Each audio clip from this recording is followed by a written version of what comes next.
बचपन में काफ़ी स्ट्रगल करना पड़ा हमें।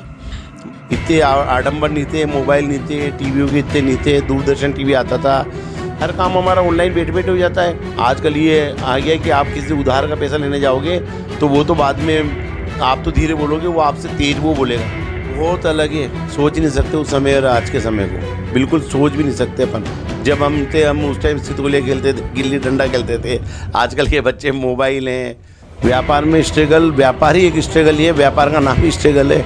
व्यापार में अगर स्ट्रगल नहीं आएगा तो आदमी ऊपर जा ही नहीं सकता, तरक्की नहीं कर सकता। तो हमने खूब कहा लोगों ने हमें कि आप कैसे काम करोगे, कैसे क्या होगा, तुम कैसे इस ब्रांड को कैसे चलाओगे।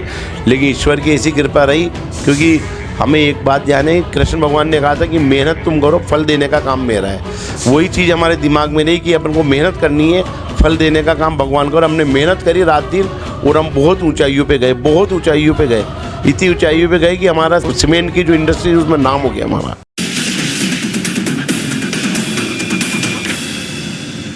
संघर्षों से भरी कहानी में आपका एक बार फिर से स्वागत करते हैं। आज हमारे साथ में है राजेश जी गर्ग, जो अपना एक अलग वजूद रखते हैं, पूरे शहर के अंदर एक अलग नाम है।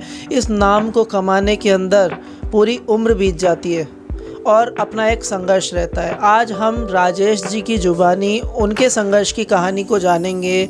राजेश ट्रेडर्स के अंदर हम इस वक्त उस ऑफ़िस के अंदर मौजूद हैं और अब बात करेंगे कि राजेश जी की ये ज़िंदगी, इनके संघर्ष किस तरह से इनको कामयाब बनने को एक तरह से एक रास्ता बना, और आज के समय में जो युवा वर्ग है जो व्यापार के क्षेत्र में आना चाहता है, उन्हें किस तरह से इनसे मोटिवेशन मिलना चाहिए, किस तरह से संघर्षता इनकी उनके कामयाबी का रास्ता बन सकती है। राजेश जी, स्वागत है स्वर्ण खबर में। किस तरह का आपका जीवन रहा, किस तरह की शैली रही, किस तरह का एक स्ट्रगल रहा आपका? बचपन में काफ़ी स्ट्रगल करना पड़ा हमें। 4 भाई 1 बहन। हमारी फादर थे बहुत सीधे सज्जन स्वभाव के थे, तो बिज़नेस में, व्यापार में काफ़ी स्ट्रगल करना पड़ा। काफ़ी उन्होंने मेहनत करी, कैसे तैसे करके हमें बड़ा किया। बड़ा होने के बाद भी हमें काफ़ी स्ट्रगल करना पड़ा कमाने के लिए, बिज़नेस के लिए, इसके लिए। फिर हमारे बड़े 4 भाई में सबसे बड़े भाई साहब थे, उन्होंने कमान संभाली। फिर उन्होंने बहुत मेहनत करी। उन्होंने मेहनत करके हम जो भाई थे, तीनों भाई थे, उनको भी उन्होंने सबने स्ट्रगल करके उन्होंने हम इस लायक बनाया कि हम भी उनके साथ व्यापार करने लगे, बराबर खड़े होके। भाई हमारे बड़े भाई साहब ने काफ़ी स्ट्रगल करा हमारे लिए, सबके लिए, हम परिवार के लिए। तो राजेश जी, आपका जो बचपन रहा, उस समय में आपकी जो स्कूल का टाइम था, कॉलेज का टाइम था, उस समय कैसा आपका बीता, किस तरह का रहा उस समय? बढ़िया रहा उस टाइम। इतना मतलब बहुत सीधी ज़िंदगी चला करती थी उस टाइम। इतने आडंबर नहीं थे, मोबाइल नहीं थे, टीवी के इतने नहीं थे, दूरदर्शन टीवी आता था, खेलते थे, बढ़िया एक अच्छी ज़िंदगी जीते थे, पढ़ाई करते थे, यार दोस्तों पे भी टाइम बिताते थे, एक ही जगह रहते थे। मतलब बहुत सिंपल तरीके से रहे हम बचपन में। वो समय बहुत अलग था उस समय में और आज के समय में। जब आपके बच्चे पढ़ाई कर रहे हैं तो उस समय को और इस समय को किस तरह कंपेयर करते हैं? बहुत अलग है, सोच नहीं सकते उस समय और आज के समय को, बिल्कुल सोच भी नहीं सकते अपन। जब हम थे, हम उस टाइम सितोलिया खेलते थे, गिल्ली डंडा खेलते थे। आजकल के बच्चे मोबाइल हैं, टीवी हैं, आजकल इसमें चलता है सारा। बाहर है, शॉपिंग है, बाहर का खान पान है। उस टाइम कुछ ऐसा कुछ भी नहीं था, बाहर का खान पान भी इतना कुछ नहीं था। कभी कोई फेस्टिवल होता, कोई मेला लगता, जब ज़रूर जाते थे। कोई होटल पे, इन पे कोई सिस्टम नहीं होता था खाना खाने का। कभी कोई बाहर ही चल गए तो ज़रूर मिल जाता था बाहर खाने के लिए, बाकी सब घर पे होता था। मोबाइल अच्छा है, बुरा है? मोबाइल देखा जाए तो बहुत अच्छा भी है, अगर उसको सही यूज़ में लिया जाए। मोबाइल बहुत अच्छा है, इससे बिज़नेस काफ़ी बड़ा है। हर चीज़ की एक सीमा होती है, आप उसको किस तरह काम में लेते हो। बुरी तो अपन रोटी के बिना सब कुछ अधूरा है, लेकिन रोटी भी अपन ज़्यादा खा लेंगे तो वो भी गलत हो जाएगी अपने लिए। मोबाइल को अपन सही तरीके से यूज़ में लेंगे, अच्छे तरीके से लेंगे, अपने टाइम से लेंगे, तो मोबाइल बहुत अच्छी चीज़ है, ऐसा कुछ नहीं है।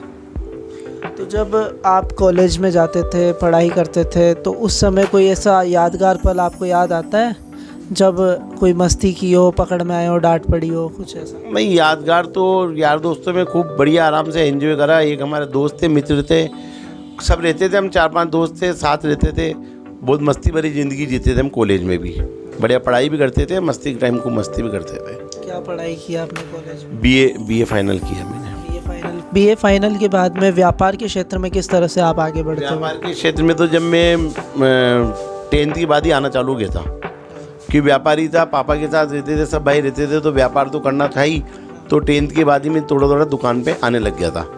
मतलब शुरू से आपका गोल क्लियर था कि व्यापारी ही बनना है? शुरू से व्यापार का ही था कि व्यापारी करना है अपन को, शुरू से व्यापार का ही था। आज के समय में जो बच्चे अभी आज के टाइम में पेरेंट्स कहते हैं कि बच्चों को पढ़ाई करनी चाहिए, लेकिन कुछ बच्चे कहते हैं कि नहीं नहीं अपन तो बिज़नेस ही करेंगे, तो उनके लिए आप क्या संदेश देना चाहेंगे? पहले पढ़ाई करके करना चाहिए क्या? देखो, पढ़ाई बहुत ज़रूरी है, ऐसा नहीं है। पढ़ाई से आदमी का जो अंदर का ज्ञान होता है वो भी खुलता है। पढ़ाई से ही नहीं, पढ़ाई करनी है तो खाली बिजनेस, अपन को नौकरी करनी है, जो भी करनी है, पढ़ाई इसके लिए नहीं होती। पढ़ाई से बिजनेस में भी काफ़ी वो मिलती है, हेल्प मिलती है। मेरा भी एक बच्चा है, उसको मैंने पढ़ाया भी, लेकिन मेरा शुरू से था कि मैं उसको अपने साथ ही बिज़नेस कराऊंगा। और आज मेरे साथ फर्स्ट क्लास, वो भी पढ़ाई हो गई उसकी, करीब कंप्लीट हो गई, और आज बढ़िया बिज़नेस कर रहा है मेरे साथ, शानदार बिज़नेस कर रहा है, मुझे बहुत हेल्प। अब आप ये बताइए, व्यापार में कभी कोई एक स्ट्रगल आया हो लाइफ में? किस तरह का स्ट्रगल आया आपकी लाइफ में? व्यापार में स्ट्रगल, व्यापार ही एक स्ट्रगल ही है, व्यापार का नाम ही स्ट्रगल है। व्यापार में अगर स्ट्रगल नहीं आएगा तो आदमी ऊपर जा ही नहीं सकता, तरक्की नहीं कर सकता। बस उस टाइम आपको हिम्मत रखनी पड़ती है, मेहनत करनी पड़ती है। अगर आपने मेहनत कर ली और हिम्मत करी, आप नर्वस नहीं होगे उस टाइम, तो आप बहुत ऊपर चल जाओगे। मेरे साथ भी कई घटना हुई, एक बार नहीं, दो बार नहीं, दो तीन बार हुई मेरे साथ।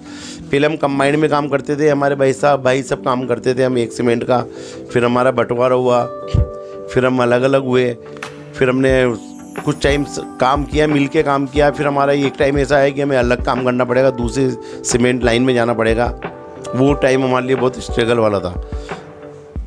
हम एकदम कुछ जानते नहीं, एजेंसी अलग लेनी पड़ेगी, अलग काम करना पड़ेगा।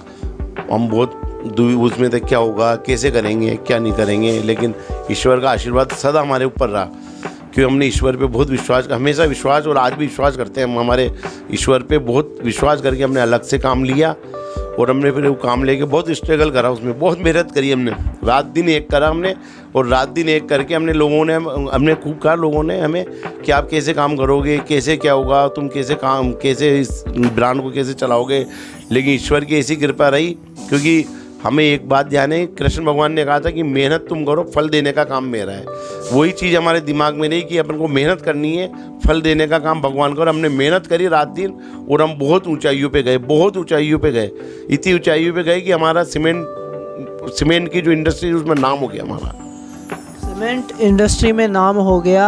भागवत गीता का ये श्लोक है, कर्म करते चलो, फल की इच्छा मत करो। इन सिद्धांतों पर राजेश जी चले हैं। राजेश जी, व्यापारियों में आमतौर पर देखा जाता है कि कभी ऐसा होता है कि आपने सामान दिया, कोई आया, सामान ले लिया, पैसे नहीं दिया।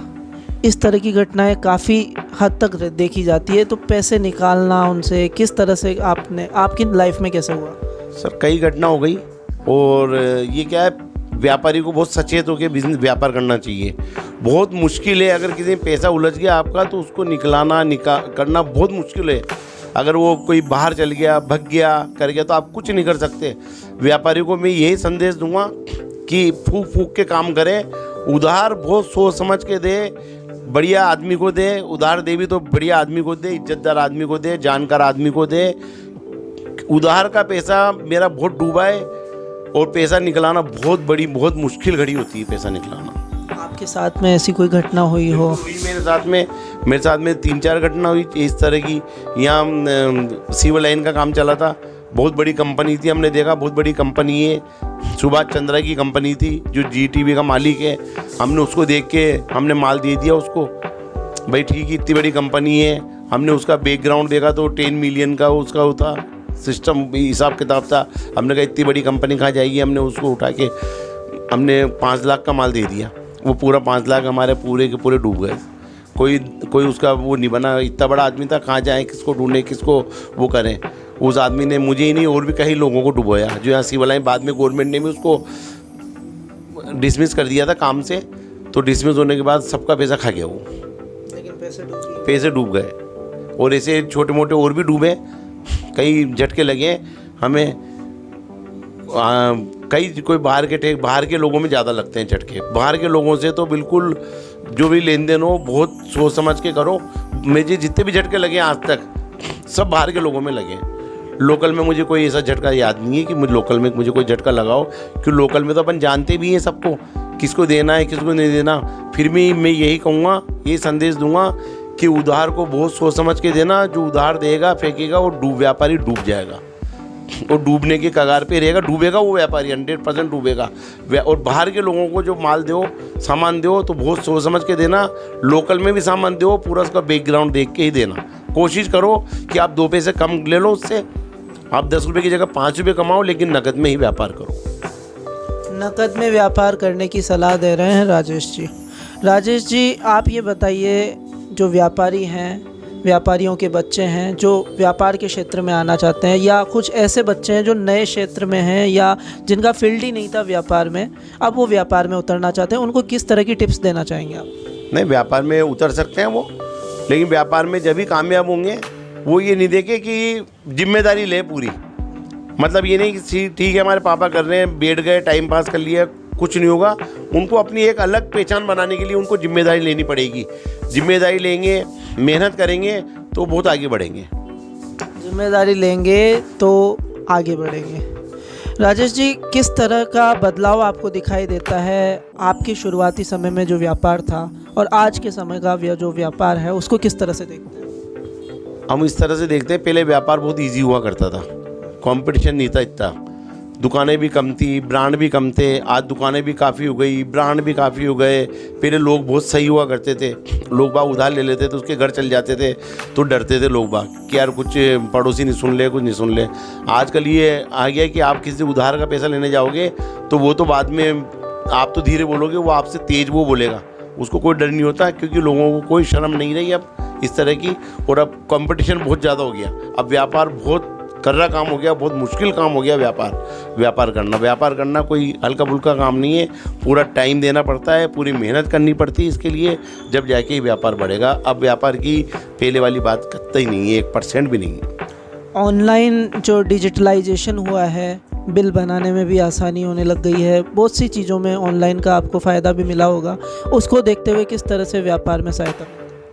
वो बिल्कुल सही है, व्यापार में मिलती है। हर काम हमारा ऑनलाइन बैठे बैठे हो जाता है, बैंकों के काम हमारे यहाँ बैठे बैठे हो जाते हैं, ऑनलाइन हो जाते हैं। GST की जो भी काम होते हैं वो हमारे सारे ईजी हो जाते हैं। कोई हमें मेल वगैरह कुछ देनी करनी होती है हम उसको दे देते हैं, तो ये तो बहुत ईजी काम हो गया। इससे समय का बहुत बचत हुई है और बहुत अच्छा काम हो, इससे व्यापारी बढ़ा है और व्यापार बढ़ रहा है डिजिटलाइजेशन से।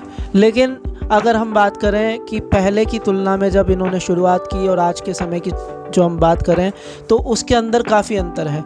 स्ट्रेटेजी बनाने में, उस तरह की मतलब माल को बेचने में कई तरह की दिक्कतें देखने को मिलती है।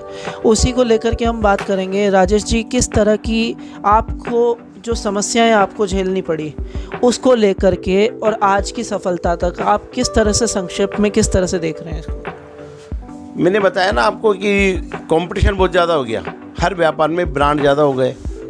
हर आदमी चाहता है कि मैं कोई भी व्यापार करना चाहता है तो ये देखता है कि यार कौन सा व्यापार बढ़िया चल रहा है, किसका चल रहा है, उसकी ये थी मैं भी यही व्यापार खोल के बैठ जाऊँ, और खोल भी लेता है वो उसी तरह का।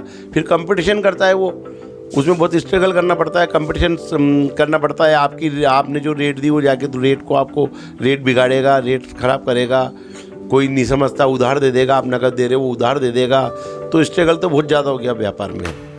स्ट्रगल तो हो गया, वो एक बात है, लेकिन अब जैसे आपका राजेश ट्रेडर्स है, इसको किस तरह से आप उन्नति की ओर देखते हैं आने वाले 5 सालों में? कुछ प्लान क्या है आपका? प्लान ये है कि जो मैं अभी माल जो मेरा बिक रहा है, अभी मेरे पास श्री सीमेंट का काम है, एमओशिप है मेरे पास श्री सीमेंट। मैं चाह रहा हूँ कि मैं बच्चा भी आ गया मेरा अभी इस लाइन में ही, तो मेरी इच्छा है कि जो मैं माल बेचता था उससे मैं डबल माल बेचना चाहता हूँ। और उसके लिए मैं चाह रहा हूँ मैं एक बार फिर और अच्छी मेहनत करूँ, मेरा बच्चा भी करे, मेरी जो टीम है वो भी मेरे साथ अच्छी मेहनत करे, और मैं माल को बहुत ज़्यादा बेचना चाह रहा हूँ। और मेरी इच्छा है कि इस माल को मैं, मेरे व्यापार को मैं जस्ट 3 गुना 4 गुना बढ़ाना चाहता हूँ, और बढ़ा लूँगा मैं, क्योंकि मैं मेहनत करने में मुझे कोई दिक्कत नहीं होती। तो देखा आपने, राजेश जी का आत्मविश्वास है कि अपने व्यापार को 3 गुना 4 गुना ये बढ़ा सकते हैं आने वाले कुछ समय के अंदर अंदर। तो आपको अब बताना है अपने को कमेंट करके कि ये स्टोरी आपको कैसी लगी, स्ट्रगल ऑफ स्टोरी का ये एपिसोड कैसा लगा। लाइक करें, कमेंट करें और हमारे चैनल को सब्सक्राइब करें। अगले वीडियो में अगली संघर्षता की कहानी के साथ में फिर से मिलेंगे। तब तक के लिए धन्यवाद और नमस्कार।